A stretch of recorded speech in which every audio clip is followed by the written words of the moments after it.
Welcome to grade 12 biology. Today we are going to start the last unit of grade 12 biology, which is about behavior. And we will see in this lesson introductory part. Let's first see the learning outcomes of the unit. At the end of this unit, you will be able to explain what's meant by the term behavior itself and describe types of behavior. You will be able to explain the importance of behavior, explain what's meant by innate behavior. You will be able to describe, explain the characteristics of innate behavior, and you will be able to describe and give examples of different types of innate behavior. And you will be able to describe reflex behavior in humans and describe instinctive behavior in non-human animals. You will also be able to describe and explain biological clocks in non-human animals and list the different types of learned behavior, which is the second type of behavior. Explain how learning behavior takes place in each type. Describe example of each type of learning behavior like habituation, classical conditioning, operant conditioning, imprinting, insight learning, and latent learning, which are types of learning behavior. You will be able to compare the two types of behavior, innate and learning behavior. Describe and explain courtship, which are examples of behavioral patterns, territorial behavior pattern, social. You will be able to give example of each type of behavior. Now let's go to the introductory lesson, the first lesson of the unit 5, which is behavior. We are going to start our lesson by an activity, and you will answer this question. Please try to answer this question. What's behavior? Because the whole unit is about behavior. What do you understand by the term behavior?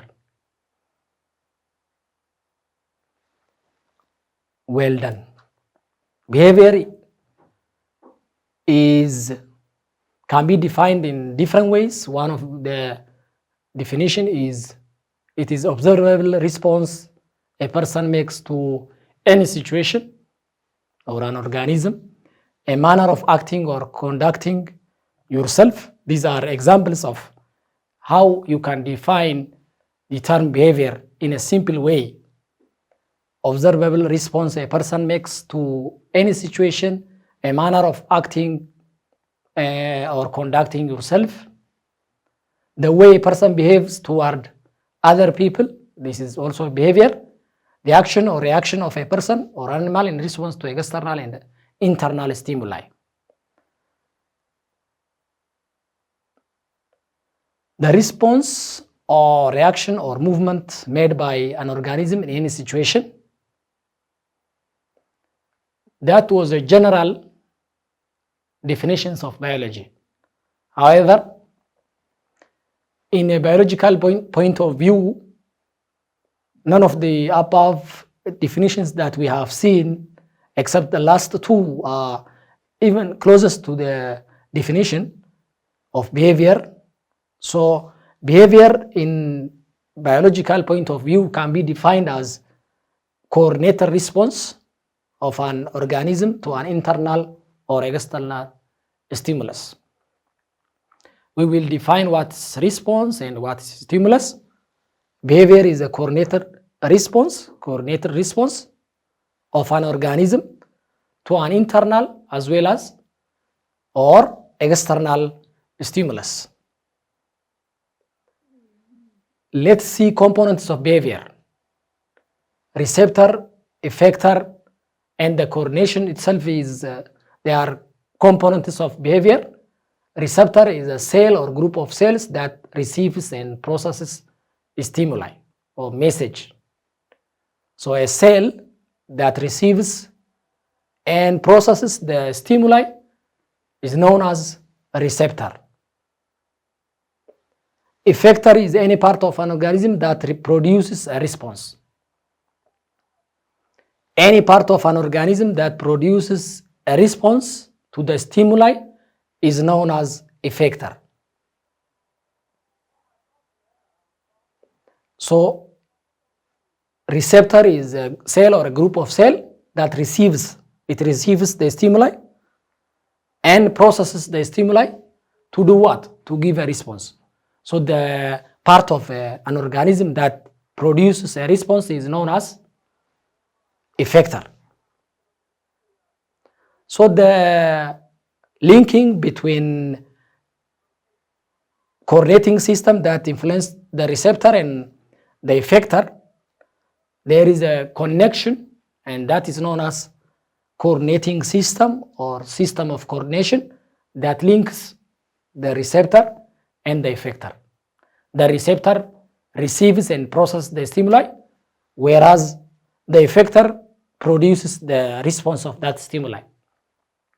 So there is a coordination or system of coordinating that coordinates these two, receptor and effector. So we do have stimulus, and the stimulus reaches cells or group of cells that receives and processes the stimuli. That's known as a receptor. So the receptor, the coordinating system coordinates effector. Effector is a part of body of an organism that produces what? A response. So from effector, a response is generated. So stimulus, receptor receives the message, and coordinating system coordinates the receptor and the effector, and the effector produces what? A response. A response. Now let's try to see how do plants respond to unidirectional stimuli. There are many types of stimuli. Unidirectional stimuli is one example of stimuli. Everyone has noticed that if you put a plant on a window, let's take, you have put a plant on a window where the intensity of light will be greater on the window side than on the other side. The plant shoots grow towards the window, That is responding to a stimuli that comes from one direction. Unidirectional, one direction. Uni means one direction. They grow toward the greater light intensity because now the light comes from the window, so the shoot will grow, the plant will grow to the greater light intensity. This behavior is known as phototropism. Photo is a light. Tropism is a behavior of growing plants to the light intensity. So phototropism, this kind of behavior of growing to where the light intensity is greater is known as phototropism. The intensity of light is greater to the window, so the shoot will grow to the window. So plant shoots are positively phototropic because they grow towards the light.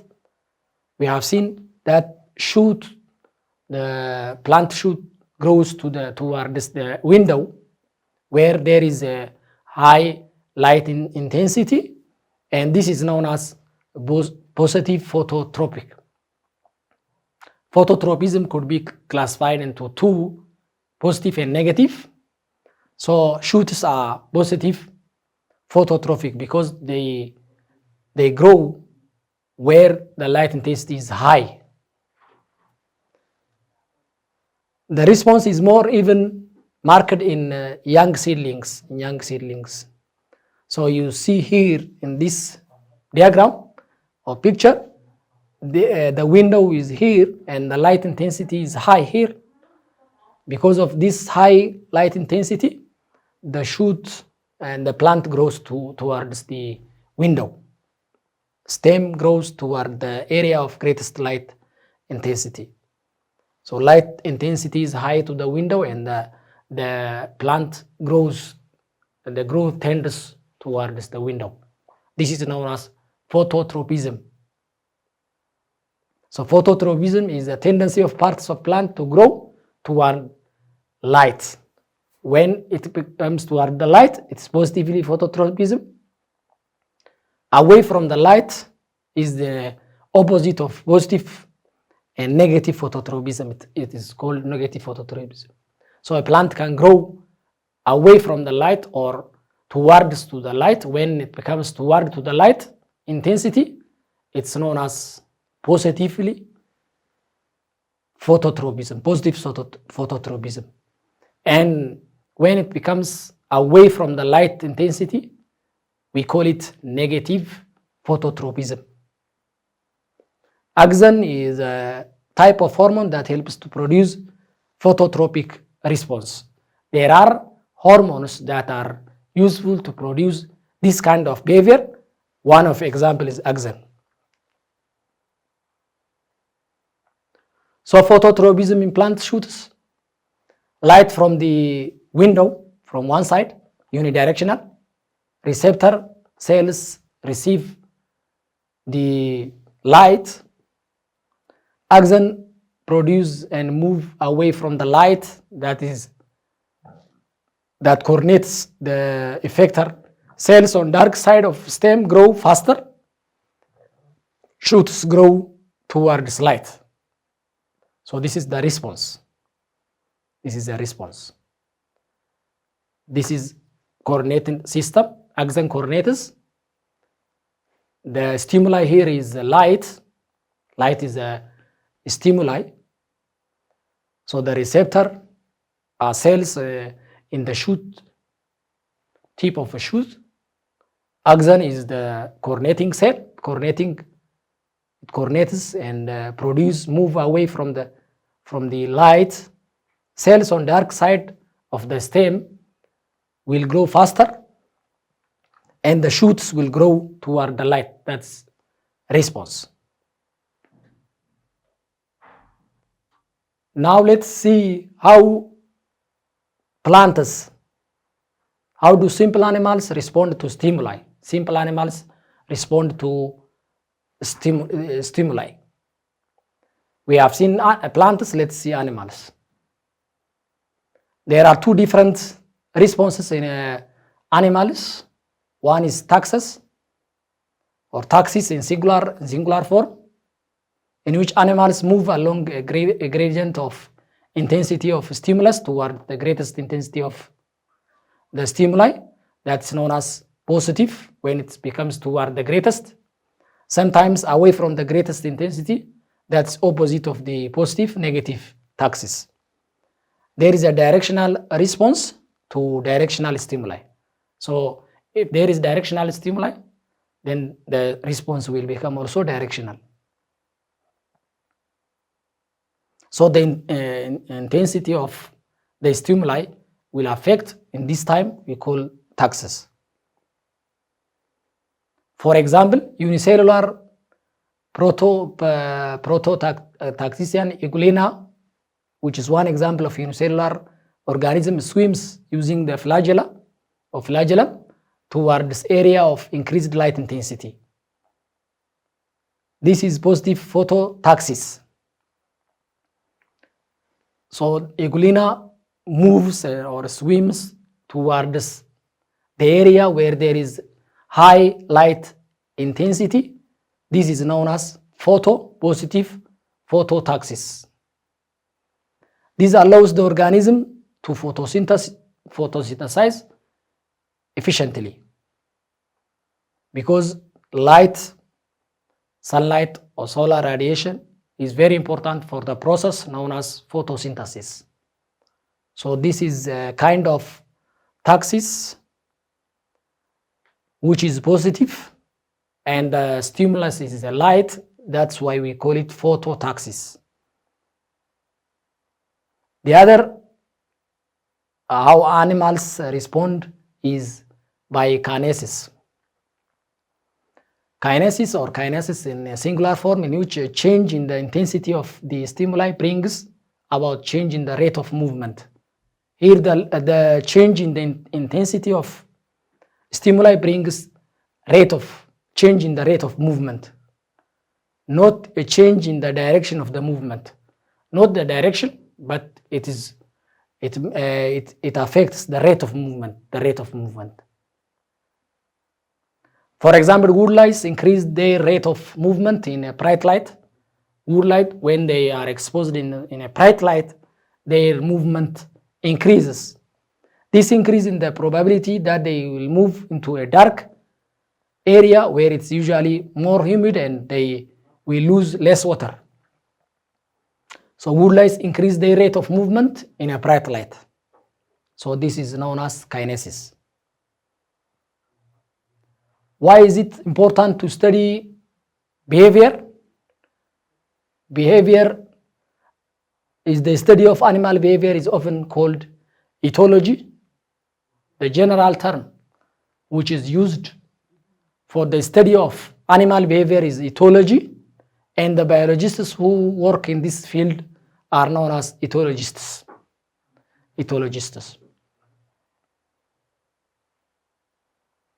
Studying animal behavior is important because it is a field of scientific knowledge and just subatomic, and it is also some part of physics. Studying animal behavior has made many contributions to areas like neuroscience, a science of nervous system, environment and resource management, for environment and resource management, animal welfare, that's conservation, animal welfare, and science education in general. So this studying behavior will give a contribution to neuroscience, science of nervous system, because this nervous system contribute to the behavior of an organism, and the environment and resource, animal welfare, science education. Neuroscience is the branch of science that is concerned with the brain and the nervous system. Neurotology is the study of how behavior is linked to the neural pathways. So neural pathways are a sequence of nerve cells involved in bringing about specific behavior. So behavior studying ethology is very related to neuroscience. This will bring us to the end of today's lesson. Until next lesson, goodbye.